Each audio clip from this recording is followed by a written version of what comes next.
He made promise in electricity, but let me tell you, look at the fundamentals. Number one promise, the security of life and the welfare of the people shall be the responsibility of government. Has that been kept? Yes. Look at us having program like this before. You know how you would have moved in this country. Let me ask you, by extension, the Nigerian people. Recently, we've been having series of problems in Benue. Has it not gone down? We have had in Plateau, has it not gone down? Look at the IPOB issue on non-government. You know, 2022, 2023, the case of murder there. You know how they are kidnapping people, coming to people's houses in the heart of the town. It's not possible at Aba. Around something and all. Insecurity has been degraded to a large extent. What we are seeing in Nigeria, I'll tell you, Mr. Sean, are criminal tendencies that has no correlationship with whether somebody is governing well or not, because it exists in. Like this in Wonder Shot never yes so. And then Bwala went to a TV live instance. So I don't say he close to President Tinubu instance. So he was debating concerning the insecurity instance. He also said that he promised. He also said that with a full chest, he said that Tinubu has kept promises to provide security for Nigeria. You understand, for Nigerians. So you also now say all these people either they talk, either they talk. No, all these people they I don't mind talk too much. Okay, Muna let me know what this guy they talk. Is he right or is he lying? Let us know at the conversation. You drop your thoughts on the conversation. I can listen for sugar boy. In the farming platforms, you can run that across all platforms from the reports coming. I'm sure that everybody will attest to the fact that the president has successfully glided the ship to a path where we are now facing recovery. And the recovery is coming fast. Whether you look at the report of the IMF that upgraded our economic growth because of the performance, of course, of the indices of the economy, or whether you look at it from the security point of view, where we do not have as much of unknown gunmen in the southeast. The case in Benue and in Plateau State, you have seen the improvement very strongly. The case of kidnapping and then demanding for ransom is almost behind our back completely. People in Abuja go about their normal businesses in the country. People who are in the energy sector, you see a gradual transition from foreign investment in Nigeria into domestic people, Nigerian people taking charge of the affairs of the Nigerian economy, that thereby boosting, of course, our revenue, one, and then strengthening the economy because there is economic activities in the country, and then do I now say foreign exchange that would have ordinarily gone abroad if the foreign companies in Nigeria operating now will be circulating in the economy. So and then if you look at it from the point of view of education, whichever strata of our national life that you look at, you can conveniently and boldly say that this administration has successfully turned the tide and we are now approaching full recovery. Why does it look and seem like the average person is not feeling whatever you say are those advantages and the benefits just yet? Yes, because that comment usually is from the prism of the opposition.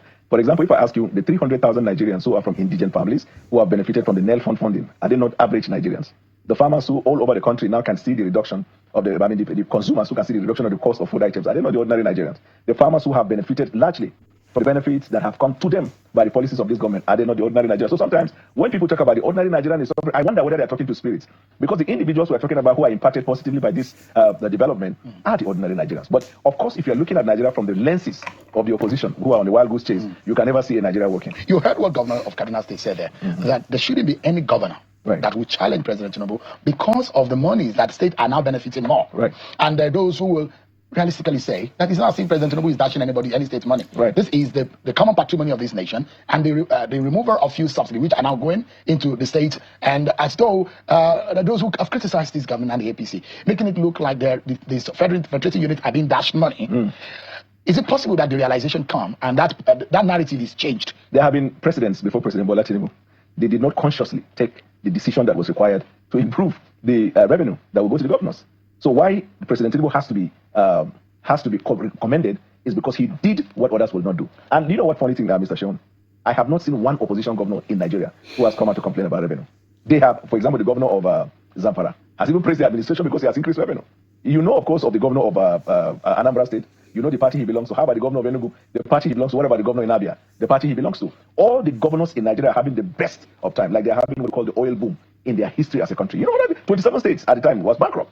Salaries were not paid. That is not a conversation now. It is almost like an anathema to talk about people not being paid salary, because that governor will be looked upon like a Lucifer, because there is revenue enough to pay the salaries, revenue enough to meet with the minimum wage, revenue enough for you to embark on project to pay your debt, and then to look to the future. It's not as though that there was one genius action or a magic one that was done. It was a decision that would have come a month after, naturally, by the execution of time and by the force of law. No, because the law has prescribed that by the end of June, there isn't any budget for fuel subsidy any longer. So if the president did not want to remove the subsidy, if the argument that is made that because there have been a legislation to that effect, the president will still sponsor a legislation to repeal the one that was sent. And then he looks back and it starts all the struggles that will be having the cyclical effect of borrowing. The president repealed the PIA. Naturally, that would have been coming into effect by June. Yes, and then restructured. And the budgetary design that he cannot adjust by natural effect. The president's hands were going to be tied. Either you like it or not, subsidy was gone by the end of June. No. See, if you bring a law or you're confronted by a law that you feel is going to be injurious to the people, you simply bring a law to repeal and replace. And the National Assembly have the power of the purse. They also have power of appropriations and then lawmaking. So if the president is intentional about not wanting fuel subsidy to be removed, he won't even bother. Do you know what the blessed memory, General Buhari told Garba Shehu? He said, what President Bwala Tinubu did is quite brave. He said, when I wanted to do it, people have been advising me, that's why I couldn't do it. He said, I am very sure if he had not pronounced that in Nego Square, by the time he gets to Villa, he may never be able to remove the subsidy. And this is what characterizes President Bwala Tinubu from any of the candidates that are running for it. Courage and courageous decision. His hallmark, his legacy anchors on this. The hallmark of a leader is the ability to make a courageous decision, but at the right time. You can make a decision at the wrong time. Without putting in the necessary buffers. No, so those who said they would have used the buffer, we have asked them to talk about the buffer. There is no buffer without money. There was no money in the country when it took over. This person who made an argument that came close to that is Alhaji Atiku Abubakar. I spoke for him in the campaign. His position about subsidy was quite clear. He said he was never going to remove it at once. It's going to be incremental and gradual. He said they did it during President Obasanjo. And the question that you can ask now, if they did it at that time, why is it that it hasn't been done? In all of his, Mr. Bwala, is the fact that there is a growing agitation against this government. Why do you think so? By the opposition, yeah. And it seems to be coming from your region, the northern region. So let me tell you see, the concept, the issue about the northern region has been overblown. You see, because the governors that every day come out to speak well of the president are from the north. The meeting of yesterday, 2 days ago, was in the north. The governors and the ordinary people on the street, they are two different things. So those who determine who governs them are the ones who are complaining. Now, if I ask you, and very bluntly, to tell me a singular ordinary citizen in the north or group of citizens in the north who say there is a growing agitation against President Bwala Tinubu, you will not find one, even if you start from here to Antarctica. So every 200 million Nigerians are okay with whatever. No, we'll come to 200 million. No, we'll come to 200 million. Let's start from the north. So what you are hearing are a set of people in the north who believe it is their birthright to be in government. Some of them were in the past government for 8 years. After a new government has come, they want to be in the center of attention in the next government. And this government believes in equal distribution of opportunities to those who have not had the privilege. They are angry and they form a group. They say they want to remove him. They are now scattered like sheep without shepherd in the wilderness. If I one of them who say, I made the president, I'll remove him. Yesterday, so he was suspended for 40 years. He will resume politics when he's getting to 90-something years. They are confused.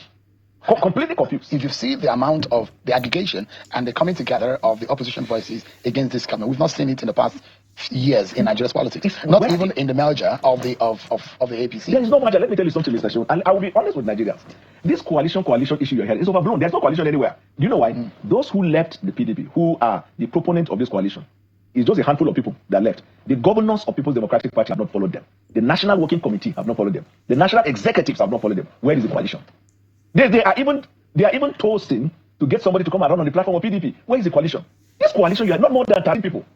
But Nigeria is a nation that celebrates new information. But that's not true. Okay, the people that we saw there, and I can mention over 20 for you, just by mere looking at the not pictures. Spectators. No, I'm talking of the anchored people with political agenda. You talk about Atiku Abubakar, Rotimi Amechi, 2, Nasiru El 3, Rufai, David Mark, 4, Chief John Oyegun. 5, you saw Dele Momodu, 6, you saw Senator Ben Obi. So you are now gradually going away from stakeholders to citizens. No, look at them. That's Malami over there in the picture.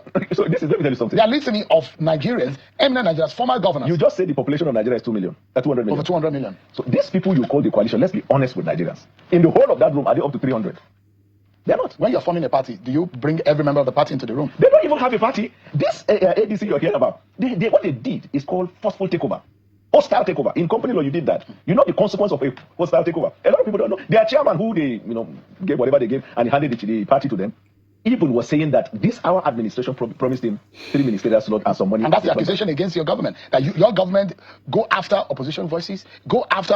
He was claiming that he was being offered 3 different ministerial positions. Let me tell you, I did criminology, where you study the mind, the mental element of people who have the propensity to commit crime. And there is a fact pattern, and you judge from the way somebody talks to derive or to deduce the inference of truth. Anybody who has such a strong allegation and wants to make an optics out of it will mention the name of the public officials. I will mention the circumstances that they did that. You know, if they are going to charge you in court, then you have to quote the offense and the particulars of the offense. He says senior public officials. Who are they? Do you think President Bwala Tinubu in this government, apart from President Bwala Tinubu, nobody in this government can give ministerial position to anybody? And if President Bwala Tinubu will give you or promise you ministerial position, he will speak to you directly. Of course, you know. The president has spoken to the people that are high up. He has spoken to the people that are low. You will never believe president will see so person. That's his idea and that's his politics. If he sees value in you, he will look for you. Did this man make president? Let him mention even the public official. But of course, you know, in politics, it is only in politics people trafficate right and turn left. In the sense that he will say what he wants to say in order to achieve two things. One, for the individuals he's doing business with to think that he has some integrity and value. That's the reason why he didn't give in. And then on the other side, to give the world the impression that he's such a special person that this government, imagine, this government will go to him and say, we'll give you 3 ministers. Don't give them platform to run.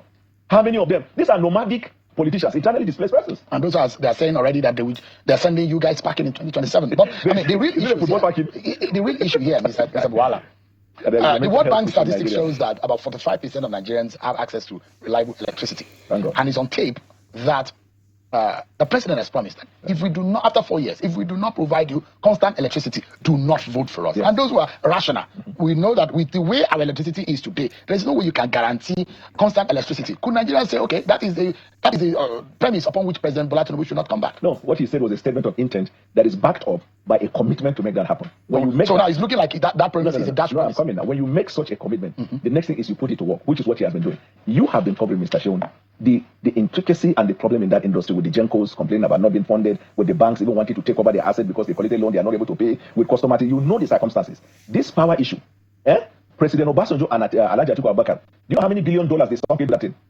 By the time they say Jack Robinson, nothing is there, nothing at all. In this case, you can see generation, you can see. But the president said that he has what it takes to fix it. So that's what I'm saying. That we are laying the foundation, and it's obvious. But it can't happen. So let me ask you one question. So if you told us, Mr. Bwala, yes,